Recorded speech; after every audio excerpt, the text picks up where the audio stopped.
안녕하세요. 폰학보청기 신도림센터 최용식 청각사입니다. 요즘 보청기 알아보시면 무조건 따라붙는 단어가 있습니다. 인공지능. 근데 대부분의 분들이 인공지능 좋은 걸 아는데 깊게 알아보시진 않는 것 같아요. 그래서 뭐가 좋은 건데? 그냥 비싼 거 아니야? 이렇게 물어보시는 경우들이 정말 많은데요. 오늘 이 영상 하나로 인공지능 보청기의 개념과 이전 세대와의 차이점, 그리고 브랜드별 추천드리는 보청기 3가지 딱 정리해 드리겠습니다. 바로 가보시죠.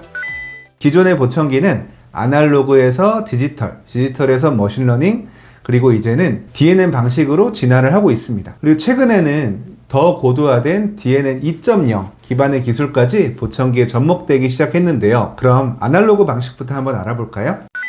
아날로그 방식은 들어오는 소리를 구분 없이 전체를 한 번에 증폭을 하는 구조입니다. 그렇다 보니 말소리와 소음을 따로 나누지 못하기 때문에 조용한 환경에서는 비교적 괜찮았지만 소음이 좀 많은 환경에서는 불편함을 크게 느낄 수밖에 없는 방식이었어요. 그런데 이런 불편한 점들을 보완하고자 나온 방식이 디지털 방식입니다. 디지털 방식은 정해진 규칙대로 작동하는 구조였는데요. 보청기를 조절하는 저 같은 청각사가 500Hz는 약 10dB 정도 올려주고 2000Hz는 15dB 정도 올려주는 것처럼 사람이 미리 설정한 값에 따라 움직이는 방식이었던 거예요. 그렇다 보니 환경이 바뀌어도 스스로 판단하기가 어려웠고 정해진 알고리즘 안에서 반복하는 구조였습니다. 그래서 조용한 환경에서는 괜찮은데 소음이 좀 많거나 복잡한 환경에서는 유연하게 대처하기가 좀 어렵다라는 한계점이 있었죠. 그리고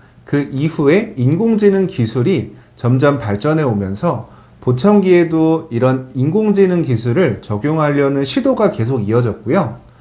그 과정에서 등장한 것이 바로 머신러닝 방식입니다.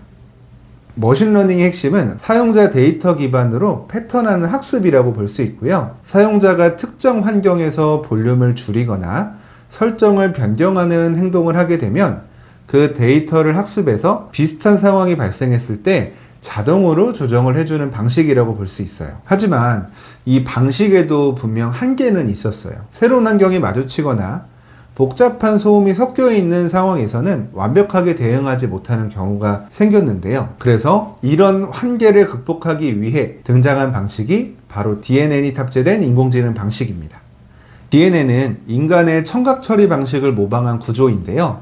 수백만에서 수천만 개 이상의 실제 소리 데이터를 보청기 칩셋에 학습을 시켜서 이건 말소리, 이건 소음, 이건 배경음을 구분하게 처리하는 방식인데요. 보청기에 이 기능이 탑재됐을 때 단순히 소리가 커지는 것이 아니라 말이 좀 더 또렷하게 들리는 방향으로 바뀌게 된 건데요. 이게 기존 방식과의 가장 큰 차이점입니다. 자, 이제 정말 중요한 부분입니다. 어떤 제품이 제일 좋은 건지 한번 알아보도록 하겠습니다.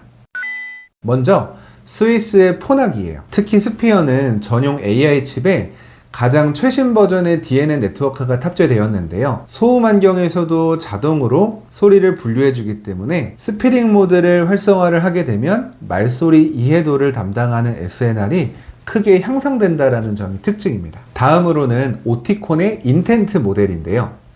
오티콘은 접근 방식 자체가 조금은 다릅니다. 이전에도 한번 설명드렸던 것처럼 브레인 히어링 기반의 DNN 구조를 결합한 형태이기 때문에 체감적으로 답답하지 않고 자연스럽게 들린다는 쪽에 가깝다고 볼 수 있습니다. 마지막은 스타키의 엣지 AI 모델인데요. 국내에서는 미국 보청기를 더 알려져 있는 브랜드죠. 인공지능 기술을 보청기에 가장 먼저 접목한 제조사로 기기 자체에서 실시간으로 빠르게 처리하는 인공지능 방식입니다. 특징으로는 전자기인 제네시스 AI에 들어가 있는 S1 칩셋에서 이번에 엣지 AI 모델부터는 DNN 전용 칩셋인 G2 뉴로 프로세서가 탑재가 되었다라는 점인데요. 상황에 따라 자동으로 소리를 제어를 해주고 여기에 더해서 엣지 플러스 기능을 활용을 한다면 공격적으로 주변 소음을 확 낮춰주면서 SNR을 극대화할 수 있다라는 점이 특징입니다. 앞으로 보청기의 방향성은 명확하다고 볼 수 있어요. 단순히 소리를 키우는 기기에서 상황을 이해하는 기기로 점점 변화하고 있다고 볼 수 있고요. 이런 AI 기능이 정말 복잡하게 느껴지실 수도 있지만 진짜 인공지능은 사용자가 조작하지 않아도 알아서 맞춰주는 기술이기 때문에 연세가 많으신 어르신분들도 편하게 사용할 수 있다는 점이 특징입니다. 하지만 여기서 정말 중요한 포인트가 있는데요. 청력이 떨어질수록 보청기의 만족도와 인공지능의 효과도 점점 줄어들 수밖에 없습니다. 왜냐하면 보청기는 손상된 청신경을 복구해주는 장비가 아니기 때문이에요.